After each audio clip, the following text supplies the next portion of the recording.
नमस्ते बच्चों, विज्ञान के सेशन में आप लोगों का स्वागत है। प्राकृतिक संसाधनों का प्रबंधन, ये हमारा चैप्टर चल रहा है। आज हम लोग जो टॉपिक ले रहे हैं इसमें वो है कोयला एवं पेट्रोलियम। तो कोयला और पेट्रोलियम ये दोनों हमारे ईंधन स्रोत हैं।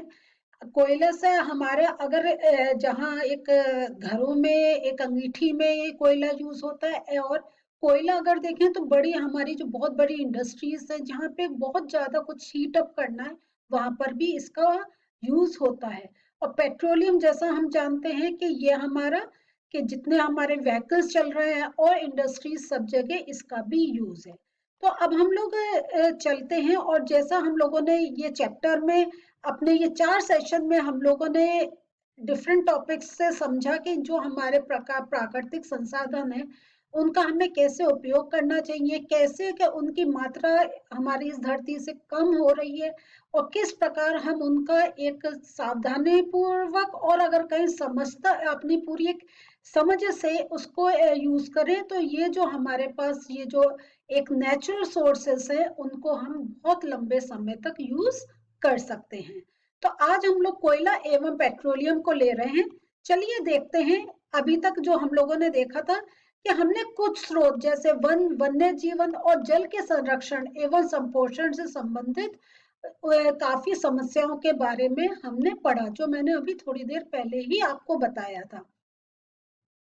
तो और उसके साथ अब जो है हम अब एक महत्वपूर्ण संसाधन जो है जीवाश्म ईंधन अर्थात कोयला एवं पेट्रोलियम पर आज हम लोग चर्चा करने जा रहे हैं, जिसमें हम लोग ये चीज देखेंगे कि ये कि इसके सोर्सेस क्या हैं और कैसे इसका एक समझदारी से हम यूज कर सकते हैं।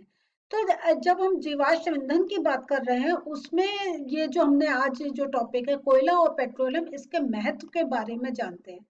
तो ये कोयला और पेट्रोलियम क्या है, ये ऊर्जा के मुख्य स्रोत हैं। तो जो मैंने बताया था आपको कि ये दो ऐसे हैं कि अगर हम देखें तो एक हमें घरों में भी यूज कर रहे हैं, मीन्स बहुत छोटे स्केल में भी यूज कर रहे हैं, और अगर इंडस्ट्रीज है तो उसमें बहुत बड़े एक स्केल में हम इनको यूज करते हैं। और ये जो है कि ये हमारा जो डेली की जो हमारी दैनिक ऊर्जा की आवश्यकता इसकी वो पूर्ति करता है। कि पेट्रोल हम जानते हैं, हमारी गाड़ियां हम कार से जा रहे हैं वो पेट्रोल से चल रही है, और इस टाइप से हम अपने और भी अगर आसपास देखें तो कहीं ना कहीं ऊर्जा के स्रोत में इनका यूज हो रहा है। आज भी हमारी जो है अपनी ऊर्जा खपत का 70% हिस्सा हम कोयला और पेट्रोलियम से पूरा कर रहे हैं। तो 70% की अगर हम बात कर रहे हैं तो जो हमें जो अपने लेवल पे हम यूज कर रहे हैं प्लस जितने भी हम प्रोडक्ट्स यूज कर रहे हैं उनका प्रोडक्शन कहाँ हो रहा है, उन इंडस्ट्रीज में किस टाइप से ये जो है चीजें यूज हो रही है जिससे ऊर्जा उत्पन्न हो, और जो हम चीजें यूज कर रहे हैं उनका प्रोडक्शन हो सके। तो अगर हम ये कहें कि हमारे पास तो गाड़ी नहीं है, हम तो साइकिल से चलते हैं, तो हम पेट्रोलियम पे डिपेंडेंट नहीं है, लेकिन ऐसा नहीं है। आप जब दूर दराज कहीं जा रहे हैं तब आप कोई गाड़ी बस कहीं उसमें जा रहे हैं जिसमें पेट्रोलियम या डीजल का यूज हो रहा है। ऊपर से आप अपने घर में देखें जो आप चीजें यूज कर रहे हैं, इवन अगर आप जो सब्जी भाजी खा रहे हैं, फल ले रहे हैं, तो कोई तो गाड़ी ला रही है उनको वहां तक जहां से आप खरीद रहे हैं। प्लस खेतों में भी क्या ट्रैक्टर चल रहे हैं, और जिससे जल्दी एक जो एक उनका जो क्रॉप प्रोडक्शन है वो जल्दी हो रहा है। तो अगर हम देखें अगर डायरेक्ट नहीं तो इनडायरेक्ट वे में हम ये जो हमारे जीवाश्म ईंधन है इस पर हम बहुत ज्यादा डिपेंडेंट हैं। अब जब हम ये देख रहे हैं कि ये हमारा जो एक जीवन है वो इस पर निर्भर है, तो हम और ये भी जानते हैं कि ये जीवाश्म ईंधन है, इसका मतलब ये करोड़ों वर्ष लगते हैं इनको बनने में, और इनका आगे आने वाले 150-200 साल में ये खत्म भी हो रहे हैं। तो इसका एक जो इम्पोर्टेंट पॉइंट है वो है हम इनको कंजर्व कैसे करें, इसका संरक्षण हम कैसे करें। तो कोयला और पेट्रोलियम ईंधनों का संरक्षण की हमें बहुत ज्यादा आवश्यकता है। और ये क्या है, जो जैसा अभी मैंने आपको बताया था कि लाखों वर्ष पूर्व जीवों की जैव मात्रा के अपघटन से ये प्राप्त होते हैं। तो हमें क्योंकि लाखों वर्ष लग रहे हैं तो हमें बहुत सावधानी से इनका हमें एक यूज करना चाहिए। और उसके साथ एक और जो इम्पोर्टेंट चीज है, हमें विकल्पी स्रोतों का भी खोज करनी चाहिए कि अगर हम कहीं अगर ये कोयला नहीं यूज करें तो कुछ और हम ऐसी चीज यूज करें जिससे हम जो मशीन्स चला रहे हैं उसकी कोयले की ऊर्जा से वो कम हो सके। तो वो हम लोगों ने अपने एक सेशंस में देख लिया है कि जब हमने विंड मिल की बात करी है, हमने वाटर एनर्जी की बात करी है, तो इस टाइप से हम लोग क्या है कि कहीं ना कहीं हम विकल्पी स्रोतों कहीं ना कहीं हम अपने विकल्पी स्रोतों पर भी हमें ध्यान देने की एक आवश्यकता है। अब ये जो है तो इनके उपयोग से हमें कुछ हानियां भी होती हैं। तो क्योंकि ये जीवाश्म ईंधन है और जब हम जानते हैं ये जीवाश्म जो बच गए हैं वो टेम्परेचर और प्रेशर से ऐसे प्रेस हुए हैं और हम उनको एक ईंधन के रूप में यूज कर रहे हैं। तो ये जब इनका उपयोग होता है, जब इनको हम किसी भी मशीन में कहीं भी अगर हम यूज करते हैं तो इनसे एक बहुत थोड़ी बहुत हानियां भी होती हैं। तो अगर हमें पता चले कि ये इनकी वजह से हानियां हैं तो उनका मूल अगर जैसे हम कहते हैं रूट कॉज पता चले तो कहीं ना कहीं हम एक प्रिवेंटिव मेजर्स भी ले सकते हैं। तो एक जो हानि है वो है वायु प्रदूषण। तो ये जो वायु प्रदूषण है ये कोयला और पेट्रोलियम जैव मात्रा से बनते हैं जिनमें कार्बन के अतिरिक्त हाइड्रोजन, नाइट्रोजन एवं सल्फर भी होते हैं। तो ये जो है कार्बन के अतिरिक्त इनमें हाइड्रोजन, नाइट्रोजन और सल्फर ये चीजें प्रेजेंट होती हैं। तो जब इनको हम जलाते हैं मींस हम इनका यूज कैसे करते हैं, जलाते हैं उससे जो हमें ऊष्मा मिलती है उसका हम उपयोग करते हैं। तो जब हम इनको जलाते हैं तब क्या होता है, तब कार्बन डाइऑक्साइड, जल, नाइट्रोजन के ऑक्साइड तथा सल्फर के ऑक्साइड ये बनते हैं।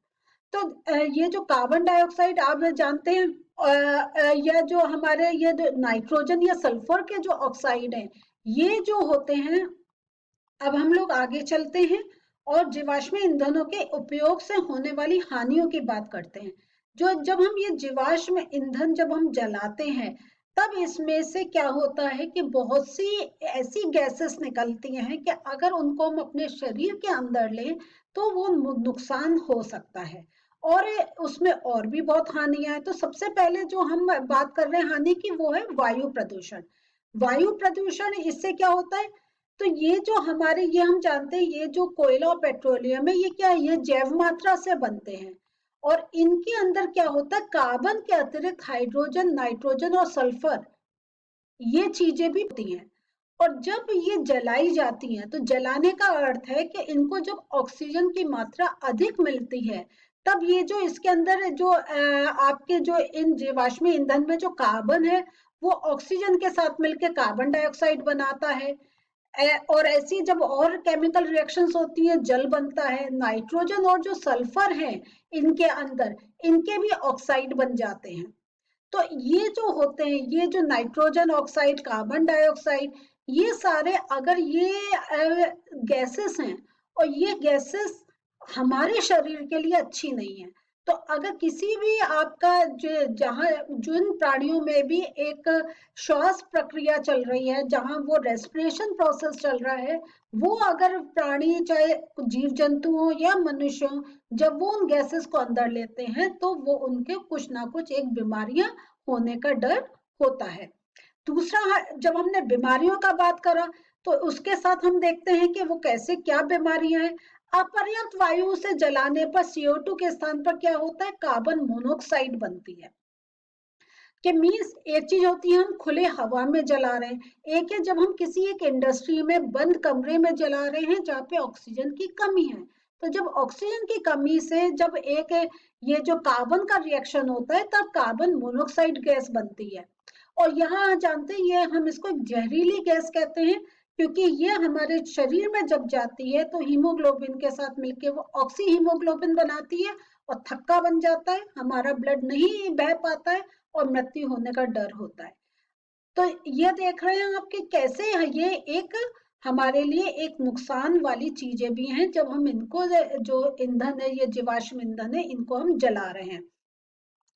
और ये जो आपके जैसे अभी हमने ऊपर बात करी है, जो नाइट्रोजन और सल्फर के जो ऑक्साइड बन रहे हैं, तो ये हम जब अंदर ले रहे हैं तो वो श्वसन संबंधी बहुत समस्याएं भी उत्पन्न कर देते हैं।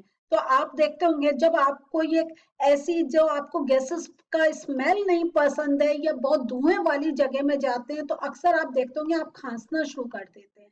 तो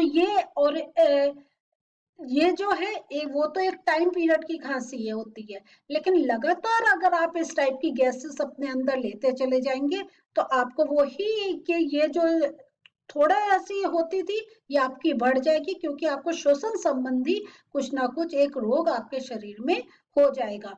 और ऐसी जो श्वसन से संबंधित रोग है, एक दमा है, और भी बहुत सारी है कि आपके लंग्स में इंफेक्शन हो जाएगा, आपका जो रेस्पिरेटरी ट्रैक्ट है उसमें परेशानी आ जाएगी। और आप जानते हैं हमारा हर अंग एक कहीं ना कहीं से दूसरे अंग से किसी ना किसी क्रियाविधि से जुड़ा हुआ है। तो अगर एक अंग में कोई परेशानी आती है और अंग भी कुछ ना कुछ उन पे इफेक्ट पड़ता है और शरीर में बीमारियां बढ़ती चली जाती हैं। वैश्विक ईंधन ऊष्मन की बात जब करते हैं तो कोयला और पेट्रोलियम पर अगर हम विचार करें तो एक अन्य ये भी एक दृष्टिकोण है कि ये कार्बन के विशाल भंडार है। यदि इनकी संपूर्ण मात्रा का कार्बन जलाने पर CO2 में परिवर्तित हो गया तो वायुमंडल में क्या होगा, CO2 की जो मात्रा है वो बहुत ज्यादा बढ़ जाएगी। और ये जो है ये वैश्विक ऊष्मन होने की संभावना है। तो जो हम ग्लोबल वार्मिंग की बात कर रहे हैं उसका रीजन ही ये है कि हमारा जो एक एटमॉस्फेयर है उसमें ऑक्सीजन की कमी होती जा रही है और कार्बन डाइऑक्साइड का परसेंटेज बढ़ता चला जा रहा है। अब हम ये देख रहे हैं कि दो पॉइंट्स आ गए जब हम बचाव की बात कर रहे हैं। एक तो यह है कि वो हमारे एक लिमिटेड क्वांटिटी में ही हमारे अर्थ में है, वो हमारे पास प्रेजेंट है, तो उनका हमें बहुत समझदारी से उपयोग करना चाहिए कि लंबे समय तक उनका उपयोग कर सके, क्योंकि हमारे पास अभी ज्यादा ऑल्टरनेटिव सोर्सेस नहीं है। प्लस हमने ये भी देखा कि उनसे कुछ ना कुछ एक बीमारी होने का डर है। तो अगर हम कहीं एक बैलेंस वे में चलें तो हम बीमारियां भी कम कर सकते हैं, उनको ज्यादा समय के लिए चला भी सकते हैं। तो इनका जो अगर जो इनकी खपत है उसको कंट्रोल करने के क्या उपाय हो सकते हैं?